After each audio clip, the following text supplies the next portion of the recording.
એક ગામ છે જેમાં એક શિક્ષિકા બેન રહે છે. તેઓ ધન ઉપાર્જન માટે શહેરમાં પણ જઈ શકતા હતા, પણ તેઓને પોતાના ગામ પ્રત્યે અપાર લાગણી હોવાથી સમાજ સુધારણા માટે ગામમાં જ પોતાની ફરજ બજાવી રહ્યા છે. A for apple.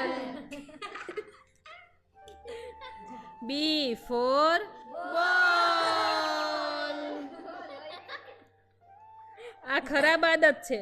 આવું શિક્ષક સાથે વર્તન ના કરાય. C for cat. જો હવે કર્યું છે ને તો અંગૂઠા પકડાવીશ.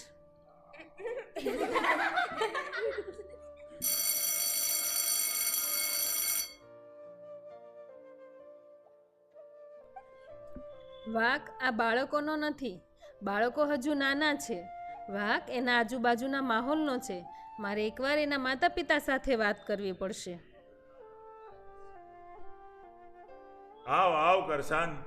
હે ગોકળ, આવ આવ, એક હુક્કો થઈ જાય.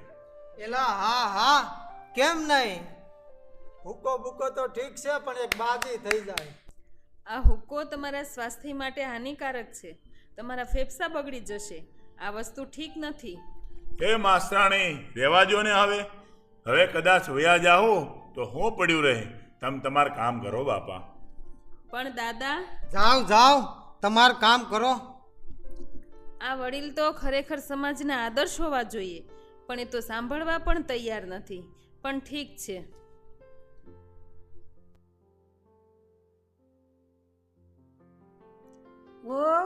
વલોણું નથી કર્યું કે આજે જરૂર નહોતી ને તે નથી કર્યું. તમારે તો બધુંય ધ્યાન. તે ધ્યાન તો હોય જ ને. હું કંઈ બગડવા થોડું દઉં, અને એ તો રોજ કરવું પડે. એ મારે કરવું છે ને ત્યારે કરીશ. તમારે તો બધી પંચાયત. હે હામું બોલે છે? કેવા દે તારા ધણીને? અરે રે રે રે, આવી નાની વાતમાં આવો કંકાશ.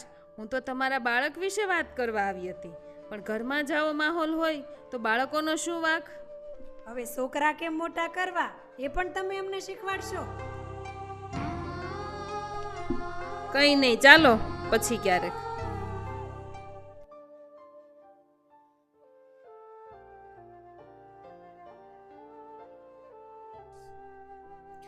એ લાઈને તોડો.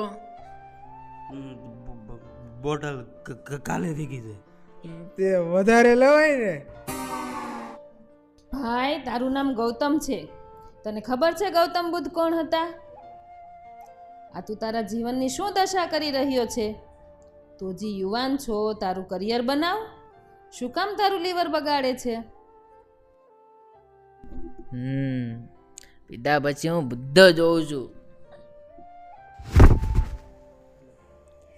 શિક્ષિકા બેનના અથાગ પ્રયત્નો પછી પણ ગામમાં કોઈ જ સુધાર નથી. ગામની આ ખરાબ દશા જોઈને શિક્ષિકા બેન ખૂબ જ હતાશ થઈ જાય છે.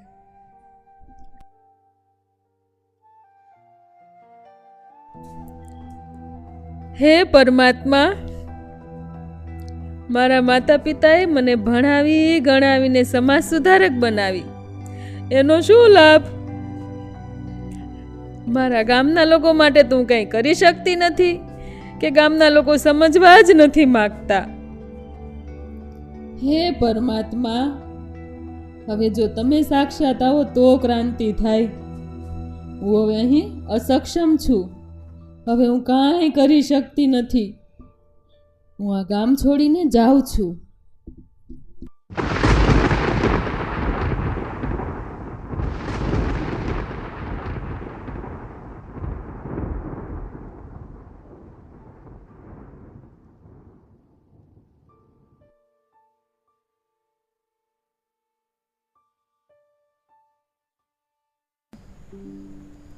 પાંચ વર્ષ પછી શિક્ષિકાબેનને પોતાનું ગામ યાદ આવે છે. ગામની મુલાકાત લેવા માટે તેઓ ગામમાં આવી રહ્યા છે.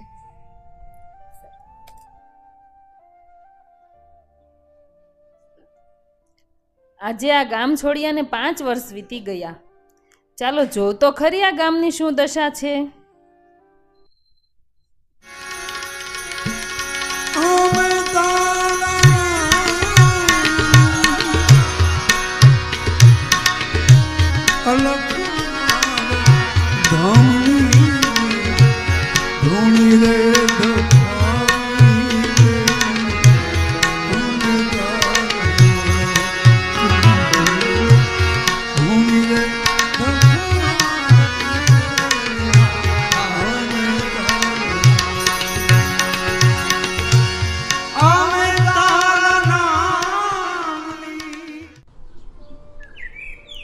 અરે વાહ દાદા, શું ભજન ગાવ છો! સાંભળીને મજા પડી ગઈ. પણ દાદા, તમારો હુક્કો ક્યાં? એ બધું તો છૂટી ગયું. પણ બેન, તમે હાવ હાચું કહેતા હતા હો. તમારો અનાદર કરીને અમે અમારી અંદરની જ મા ભગવતીનો અનાદર કરતા હતા. પણ આ પરિવર્તન કઈ રીતે?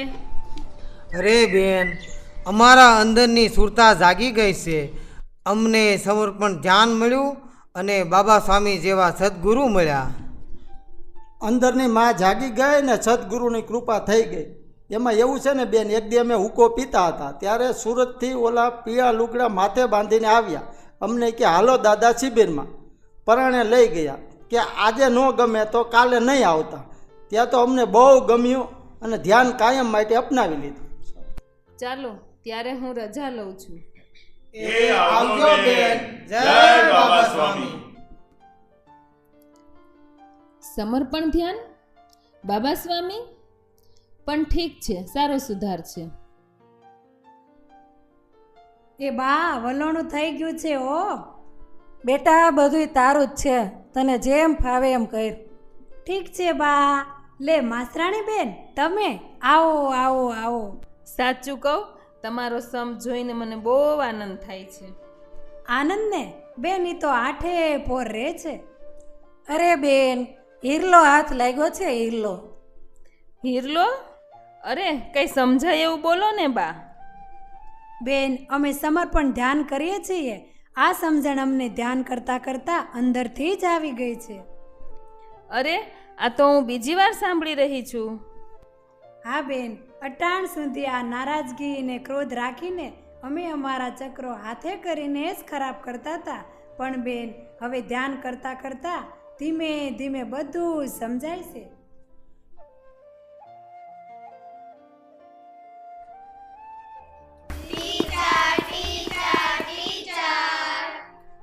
અમે તમારી મશ્કરી કરતા હતા એટલે તમે અમને મૂકીને વહી ગયા ને. સોરી હો ટીચર. અરે વાહ, તમે તો બહુ ડાયા થઈ ગયા ને. આવા ડાયા છોકરાઓને છોડીને હું થોડી જાઉં. પણ શું જાદુ થઈ ગયો છે? જાદુ નહીં ટીચર, સમર્પણ ધ્યાન કામ કરી ગયું છે. પાછું ધ્યાન? હા, અમે બાળ કેન્દ્રમાં જઈએ છીએ ને, ત્યાં અમને રમત રમાડે, ડ્રોઈંગ કરાવે, ધ્યાન શીખવે અને નાસ્તો પણ કરાવે. અરે વાહ, બહુ જ સરસ. સારું, ચાલો ત્યારે હું રજા લઉં. સમર્પણ ધ્યાન? શું હશે આ સમર્પણ ધ્યાન? કોણ હશે આ બાબા સ્વામી? અરે ગૌતમ, તું આ તારો દેખાવ, પુસ્તક, આ બધું શું છે? શું વાંચે છે તું? અને તારા મિત્રો ક્યાં? અરે દીદી, બહુ ટાઈમ પછી ને તમે મારા મિત્રોને આજો દૂર દૂર બેસીને ધ્યાન કરે છે. આ છે હિમાલય સમર્પણ યોગ ગ્રંથ. અરે હા, આ પુસ્તક તો પેલા બાના હાથમાં પણ હતી અને ગામમાં પણ બહુ જ સુધાર લાગે છે. અને તને પણ પેલા જોયો હતો. તું પેલા કેવો હતો ને અત્યારે? હા બેન, હવે આખું ગામ સમર્પણ ધ્યાન કરવા લાગ્યું છે ને. એ હા, હું આજે સવારથી સાંભળું છું. શું છે આ સમર્પણ ધ્યાન? કોણ છે આ બાબા સ્વામી? બાબા સ્વામી એ સદગુરુ છે, જ્યાંથી વિશ્વચેતના શક્તિ વહે છે. એ સમર્પણ ધ્યાનની ગંગા હિમાલયથી લાવ્યા છે, જેમાં નાહીને આખું ગામ પવિત્ર થઈ ગયું છે.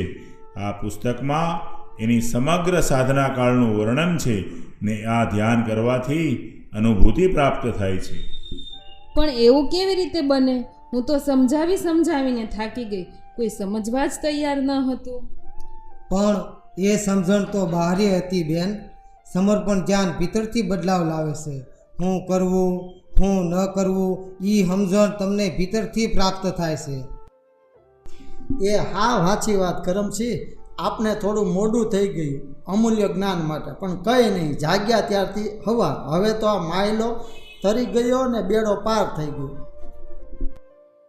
મારી તો કાંઈ સમજમાં નથી આવતું. બધું ઉપરથી જાય છે. સમર્પણ ધ્યાનથી પ્રાકૃતિક બદલાવ થાય છે. જો દીદી, હું તમને વૈજ્ઞાનિક રીતે સમજાવું. શ્રી કૃષ્ણ ભગવાન કે અન્ય દેવતાના ફોટોમાં તમે જોયું હશે કે મસ્તિષ્કની આજુબાજુ એક ઉર્જાનું ચક્ર હોય છે જેને ઓરા કહે છે. એવી જ રીતે આપણી આજુબાજુ પણ ઓરાનું ઇલેક્ટ્રોમેગ્નેટિક ફિલ્ડ હોય છે જે આપણા વિચારો પ્રમાણે સકારાત્મક કે નકારાત્મક હોઈ શકે છે. ધ્યાન કરવાથી ઓરા શુદ્ધ, પવિત્ર તથા સકારાત્મક બને છે. એવા મજબૂત ઓરામાં કોઈ પણ નકારાત્મક વિચાર કે વાયરસ પ્રવેશી શકતું નથી. ને તમે કહેતા હતા ને કે બાબા સ્વામી કોણ છે, તો જુઓ એમનો આ ઓરા.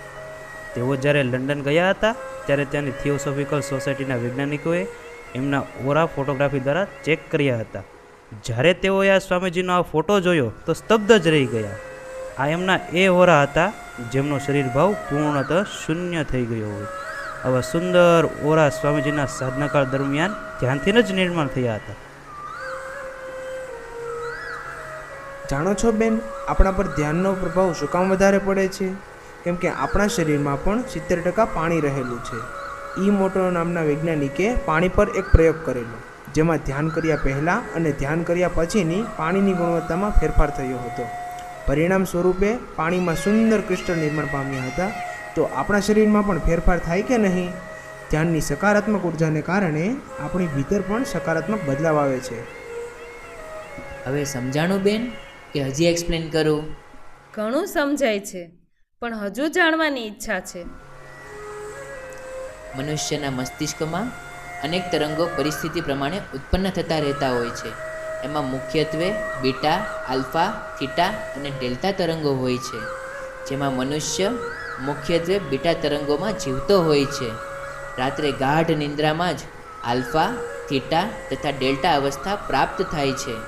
ધ્યાન કરવાથી આલ્ફા, થીટા તથા ડેલ્ટા અવસ્થા સુધી પહોંચી શકાય છે. આ અવસ્થા વધુ પડતા સ્ટ્રેસ અને વિચારો ઓછા કરીને કોન્સન્ટ્રેશન પાવર વધારે છે. આનાથી ઉપરની અવસ્થા પણ છે ગામા, પણ એમાં તો અત્યારે ગુરુદેવ જ રહી શકે છે, જેને સમાધિ એટલે કે શૂન્ય અવસ્થા જ કહી શકાય છે. બસ બેન, આવી જ રીતે સમજીને અમે ધ્યાન અપનાવ્યું છે. કોઈ ભાવથી ધ્યાન કરે છે તો કોઈ પોતાની બુદ્ધિને સંતોષીને, પણ સરવાળે ધ્યાન જીવનનું અમૃત છે. અરે વાહ, આ તો મને બહુ જ ગમ્યું. મારે પણ ધ્યાન શીખવું છે. તો તમે પણ ચાલો અમારી સાથે મેડિટેશન સેન્ટરમાં.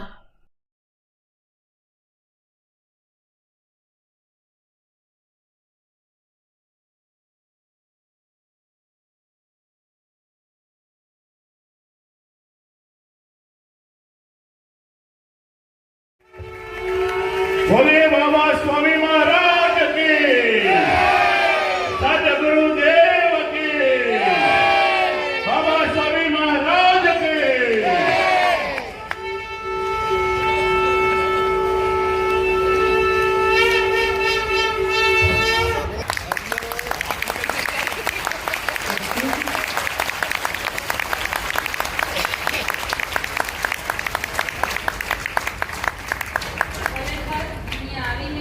જે 5 વર્ષ પછી કામનો બદલાવ થયો એ જોઈને મને ખૂબ જ શાંતિનો અનુભવ થાય છે.